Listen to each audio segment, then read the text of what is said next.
Hello, fellas. It's a real pleasure to have you here again.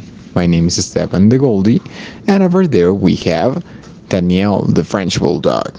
Say hi, Danielle. Today's video will be about the East Midlands of England, and we will be making a little tour guide for you, showing the main places and the most important ones. So let's begin.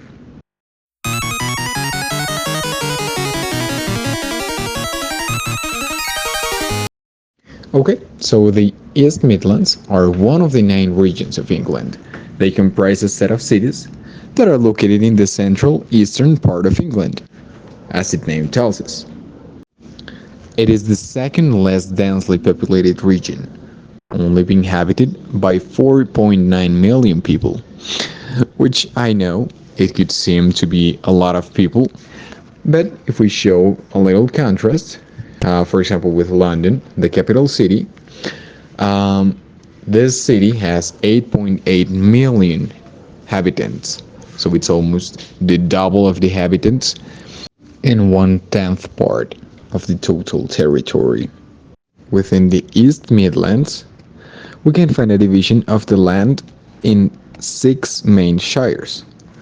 Shires, for all the ones who do not know, are basically administrative divisions of the land. So in this case, in the East Midlands, we have Nottinghamshire, we have Northamptonshire, we have Leicestershire, we have Derbyshire, we have Lincolnshire, and then we have Rutland.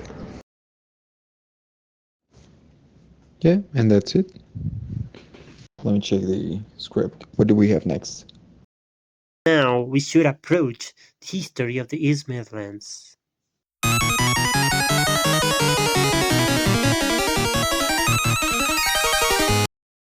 When the Romans arrived, they established significant settlements, notably Leicester, known as Ratae Coriatarum, and Lincoln, which became important military and administrative centers. After the withdrawal of the Romans, the area was settled by the Angles, who gave the East Midlands most of the place names it has today. The name Midlands derived from its central location in England, historically serving as a crossroads for trade and travel. They eventually founded the Kingdom of Mercia. By the late 9th century, the region became part of the Danelaw. 5 boroughs were built. These were Derby, Leicester, Lincoln, Nottingham, and Stamford. The first 4 are now county towns.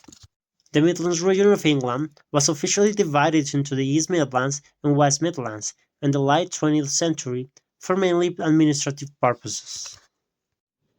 After this engrossing and brief overview of the history, here are some key places that you must visit if you cross this land. The first one is the Lincoln Cathedral. Lincoln Cathedral's story begins in 1072 under the command of William the Conqueror, who was a Norman king. After winning the Battle of Hastings in 1066, he wanted to strengthen his control over England by building a series of castles and cathedrals. For a number of years, William's position was very insecure. In order to protect his influence northwards, to control the people of Danelaw, he constructed a number of major castles in the northern Midlands of England. Lincoln Castle. Just a short walk away is Lincoln Castle, another creation of William the Conqueror, built in 1068. This imposing structure served as both a fortress and a symbol of Norman power over the Anglo-Saxon population. Nottingham Castle has a storied past dating back to its establishment in the 11th century. Originally built as a wooden fortification by William the Conqueror, it was later reconstructed in stone and became one of England's most important royal residences.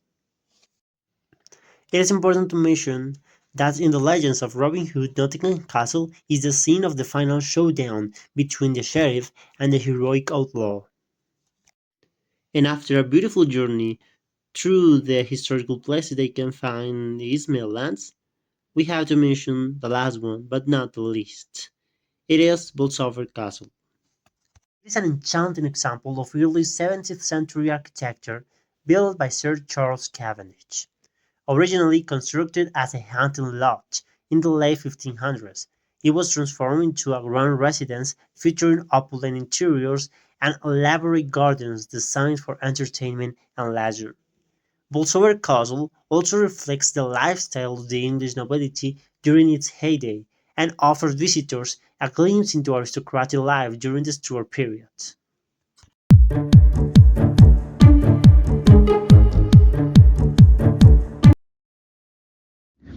As a sportsman and as sports a passionate person, I couldn't leave a section without talking about all the special places that you can visit if you are, just as me, a a lover of the sports, especially football.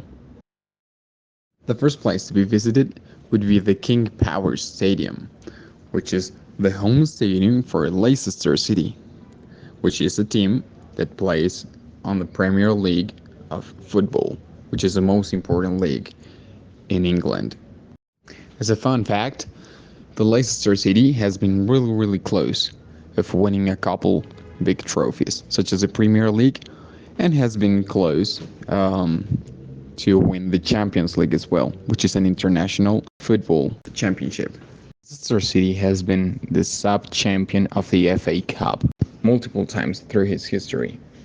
And one of the most important trophies they have earned is the English Football League Championship, which is the second division of the system of leagues in England. Secondly, we have the City Ground Stadium. Located in Nottingham, it's the home stadium of Nottingham Forest Football Club, which, by the way, is famous for being the only European club that has more international championships than national championships. So we have that Nottingham Forest has won 2 Champions League trophies, but it has only won the Premier League once. The winning period of the Nottingham Forest came under the direction of Brian Clough, who arrived at the club in 1975, and under his direction, Nottingham Forest not only ascended to the first division of English football, but also got to be the champion of that league and became the first team all over Europe to have won 2 Europe Cups, but having only won one national championship.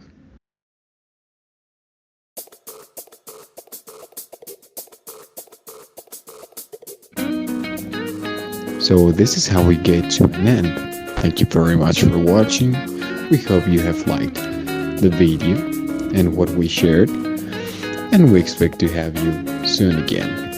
Thanks for watching. Please like and subscribe, and see you soon. Live long and prosper.